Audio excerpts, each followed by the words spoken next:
Your child will end up badly if you tolerate these 10 things. Number 1. A parent who gives their child everything they ask for. The child will grow up thinking that life is easy. Number 2. A parent who laughs if their child swears. The child will grow up thinking that disrespect is normal and fun. Number 3. A parent who does not discipline their child and does not correct them for their bad behavior. The child will grow up not respecting the laws. Number 4. A parent who cleans up their child's mess. The child will grow up thinking that others can take on their responsibilities.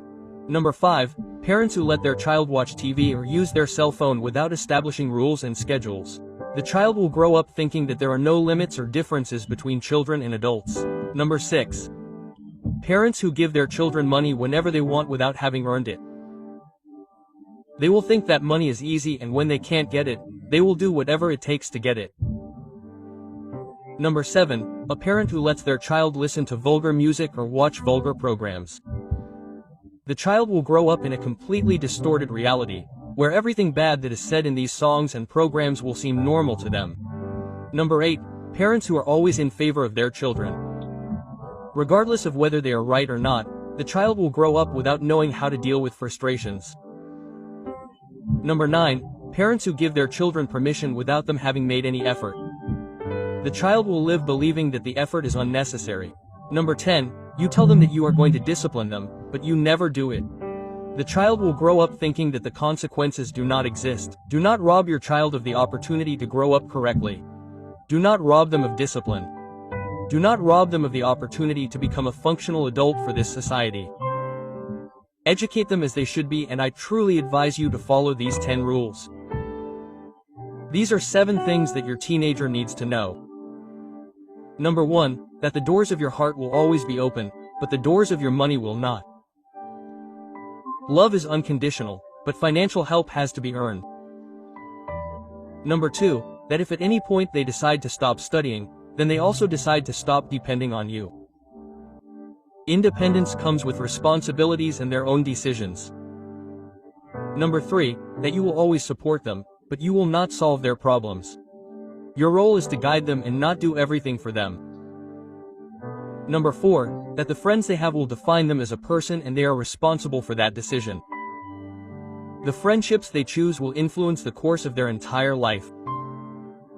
Number 5. That their level of effort, study, vice, and bad habits will mark them for the rest of their life. Today's decisions build tomorrow's future. Number 6. That even if it hurts, you will not let them fail and will take responsibility for their own mistakes.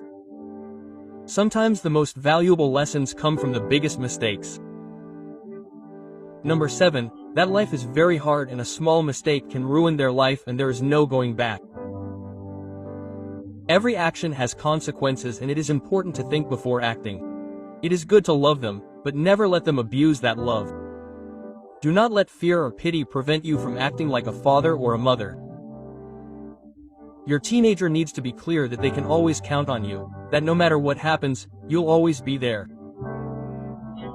They need to feel like they can talk to you about anything and everything, that they can trust you, not only as a father or mother, but also as someone who will guide and support them, and even as a friend at times.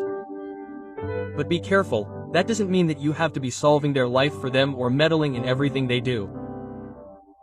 They need to learn to deal with the consequences of their own decisions, because that's how their character is formed and they prepare for adult life. That's what setting a good example as a parent is. It's very easy to want to control everything your children do, especially when they're teenagers and are starting to make their own decisions. Those bigger decisions. It's scary because you know they could make mistakes, but if you control them too much or if you prevent them from facing their own problems, you're taking away an opportunity for them to learn, and they need to make mistakes. They need to know what happens when they don't do things the way they should be done. That's part of growing up. That's how they prepare for adulthood. And it's not that you leave them to fend for themselves, you have to be there, but as a kind of guide, as someone who doesn't impose everything. They need to have their space to make decisions, to make mistakes, to live. We're always on top of them solving their problems. How are they going to learn to face life when they have to be on their own? Adulthood is not easy. And if we don't let them do those little tests now, while we're still around to help, If things don't go as they expect, how are they going to do it when we're no longer there? The most important thing is that they know they can count on you, but that doesn't mean you're going to do everything for them. It's like telling them, "Here I am, I support you, but you have to learn to walk alone." That gives them confidence. They know that even if they make mistakes, they have someone who has their back, but at the same time they know that they have to take responsibility for what they do, that their decisions have consequences, and that's what's going to make them more responsible and more mature. You also have to be someone they truly trust.